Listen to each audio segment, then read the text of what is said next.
बिस्मिल्लाहिर्रहमानिर्रहीम अस्सलामु अलैकुम रहमतुल्लाहि व बरकातहू। Dear students, welcome to study time. Study time को सब्सक्राइब करें और साथ बेल आइकन के बटन को दबा दें ताकि नई वाली वीडियोस आप तक पहुंच सकें। वीडियोस को लाइक करें, कमेंट्स दें और दोस्तों के साथ शेयर करें।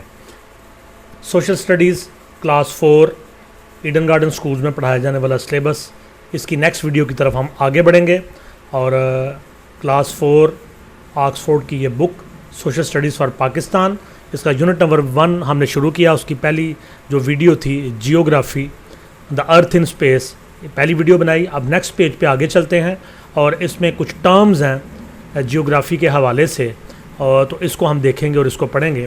When we talk about the earth and its movements, जब हम ज़मीन और इसकी हरकत की बात करते हैं, we use some special words, तो हम कुछ ख़ास अल्फाज इस्तेमाल करते हैं।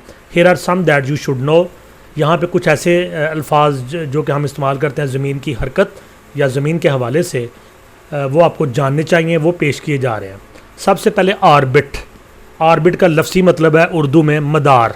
The path of the earth round the sun, सूरज के गिर्द ज़मीन का रास्ता, यानी सूरज के गिर्द ज़मीन घूमती है तो वो जिस रास्ते पर चलती है, जिस पाथ पर चलती है, उसको उर्दू में मदार और इंग्लिश में ऑर्बिट कहते हैं। Other planets and satellites also have orbits, दूसरे सैयारे और मसनूई सैयारे। प्लैनेट्स वो सैयारे जो कि किसी न किसी स्टार के गिर्द घूमते हैं, जैसे हमारा निज़ाम शमसी है और इसके गिर्द 8 जो सैयारे हैं, 8 प्लैनेट्स हैं, नेचुरल प्लैनेट्स, ये इसके गिर्द सूरज के गिर्द चक्कर लगाते हैं। इसी तरह चाँद है तो वो ज़मीन के गिर्द चक्कर लगाता है। तो इसी तरह दूसरे सैयारे और सैटेलाइट जो होते हैं, ये इंसान के बनाए हुए सैयारे हैं जो ऊपर जाके तो ज़मीन के गिर्द चक्कर लगाते हैं। तो दूसरे सैयारे और मसनूई सैयारे, इनके भी अपने अपने रास्ते या अपने अपने मदार होते हैं। एक्सिस, महवर, this is an imaginary line, ये एक तस्वराती लकीर है, running from the north pole, जो कुतुब शुमाली से चलती है, टू द साउथ पोल, और कुतुब जनूबी तक जाती है, through the centre of the earth, ज़मीन के बिल्कुल सेंटर से। The earth is tilted at 23.5 degree on its axis, ज़मीन 23.5 डिग्री पर अपने महवर के ऊपर तिरछी है। तो ये मदार जो है ये बेसिकली जिसके ऊपर ज़मीन जो है ना घूमती है, और ये एक इमेजिनरी तस्वराती लाइन है, यानी हकीकत में ये बिल्कुल ज़मीन के सेंटर में मौजूद है, लेकिन यकीनन ये ज़मीन के ऊपर हमें नज़र नहीं आती। और ये नॉर्थ पोल यानी ज़मीन की जो टॉप है और ज़मीन की जो बॉटम साउथ पोल है, इसके बिल्कुल सेंटर में है। और 23.5 डिग्री पर ज़मीन थोड़ी सी तिरछी है, यानी ऐसे ही है जैसे किसी गोल फुटबॉल को आप बिल्कुल सेंटर से एक जो है ना कोई सरिया या कोई नोक वाली चीज़ बिल्कुल सेंटर से गुजार के आर पार कर लें, तो आर पार करने से जो ये बिल्कुल सेंटर से जो चीज़ गुजरेगी, इसी को हम एक्सिस कहेंगे। और इसके ऊपर उस बाल को हम घुमा भी सकते हैं, बिल्कुल उसी तरह से इमेजिनरी लाइन जो बिल्कुल सेंटर से गुजरती है और नॉर्थ पोल से साउथ पोल तक ये जाती है। इक्वेटर खत्ते इस्तवा, an imaginary line that runs all the way round the middle of the earth, ज़मीन के बिल्कुल मिडल में, इसके इर्द गिर्द ये तस्वराती लकीर है जो गुजरती है, इसको इक्वेटर कहते हैं।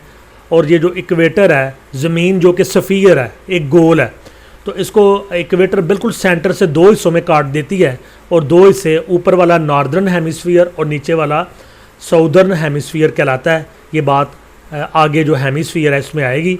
हेमिस्फीयर, सफ़ीयर को कहते हैं कुर्रा या गोल, तो हेमिस्फीयर निसफ कुर्रा यानी आधा कुर्रा, आधा गोल। हेमी मीन्स हाफ, हेमी का मतलब है आधा।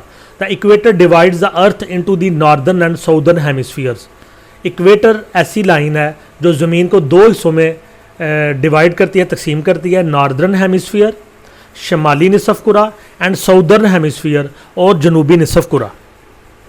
कार्डिनल डायरेक्शंस, ये इक्वेटर है जी, ये बिल्कुल सेंटर में ये इक्वेटर है, तो आधी ज़मीन ऊपर रह गई, ये नॉर्दर्न हेमिस्फीयर आ गया, और आधी ये नीचे रह गई, ये साउदर्न हेमिस्फीयर आ गया, शुमाली निसफ कुरा और जनूबी निसफ कुरा। कार्डिनल डायरेक्शंस, डायरेक्शंस कहते हैं सम्मत को, समतों को, सिमतों को, या सिमत या सम्मत, और कार्डिनल घड़ी।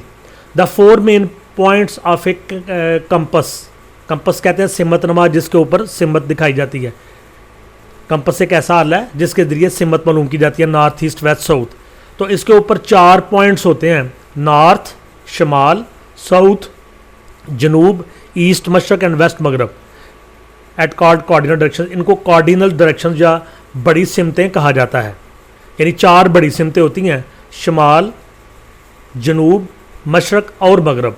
इंटरमीडिएट डायरेक्शंस, तो इनके दरमियान की जो सिमतें होती हैं, the directions in between the cardinal directions on A compass, किसी भी कंपस के ऊपर जो दरमियान में डायरेक्शंस होती हैं, जो कार्डिनल डायरेक्शंस है, बड़ी डायरेक्शंस हैं, उनके दरमियान में जो आती हैं, जैसे कि नॉर्थ और ईस्ट के दरमियान नॉर्थ ईस्ट, नॉर्थ और वेस्ट के दरमियान नॉर्थ वेस्ट, साउथ और ईस्ट के दरमियान साउथ ईस्ट, और साउथ और वेस्ट के दरमियान साउथ वेस्ट।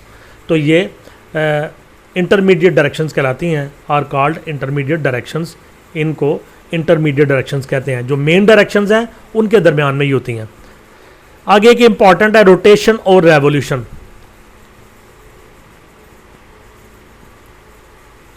रोटेशन गर्दश और रेवोल्यूशन चक्कर।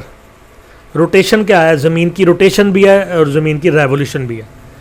जब ज़मीन अपने महवर के ऊपर चक्कर लगाती है, जैसे अब किसी भी बाल को फुटबॉल को अक्सर लोग उंगली पे घुमाते हैं, तो ये इसकी रोटेशन है। एक फिंगर के ऊपर, एक महवर के ऊपर, एक्सिस के ऊपर जब फुटबॉल घूमता है तो ये उसकी रोटेशन है। तो ज़मीन भी रोटेट करती है अपने महवर के ऊपर। The earth spins or rotates, ज़मीन स्पिन करती है या रोटेट करती है फ्राम वेस्ट टू ईस्ट, मगरब से मशरक़ की तरफ, ऑन इट्स एक्सिस, अपने महवर पर। इट टेक्स 24 आवर्स, ये 24 घंटे लेती है, और 1 डे या एक दिन, टू रोटेट वंस, एक दफ़ा घूमने के लिए। तो ज़मीन अपने महवर के ऊपर रोटेट करती है। तो ये जो अपने महवर के ऊपर रोटेट है, इससे दिन रात बनते हैं, और ये 24 घंटों में एक जो रोटेशन है, एक जो गर्दश है, ये पूरी होती है। रेवोल्यूशन चक्कर। At the same time the earth is moving around the sun. तो एक तो ज़मीन मुसलसल रोटेट कर रही है, तो रोटेट करने के साथ साथ ये सूरज के गिर्द चक्कर भी लगा रही है। तो सूरज के गिर्द जो रोटेट करते हुए चक्कर है, इसको रेवोल्यूशन कहते हैं। एट द सेम टाइम, ठीक उसी वक्त, the earth is moving around the sun, ज़मीन सूरज के गिर्द घूमती है। This movement is called is revolution, इसको ज़मीन का चक्कर कहते हैं। The earth takes a year to revolve around the sun, ज़मीन सूरज के गिर्द एक चक्कर पूरा करने में पूरा 1 साल 365 या 366 दिन लेती है, और इसी में मुख्तलिफ मौसम जो है वो चेंज होते हैं। तो ये ज़मीन और उसकी जो मूवमेंट्स हैं, अर्थ और उसकी मूवमेंट्स, उसके हवाले से इम्पॉर्टेंट ये चीज़ें जो डेफिनेशन की शक्ल में और क्वेश्चन की शक्ल में आपके एग्ज़ाम में आ सकती हैं। तो इसको अच्छी तरह से पढ़ें, अच्छी तरह सीखें, और इंशाल्लाह नेक्स्ट वीडियो में आपसे दोबारा मुलाकात होगी। तब तक के लिए अल्लाह हाफ़िज़।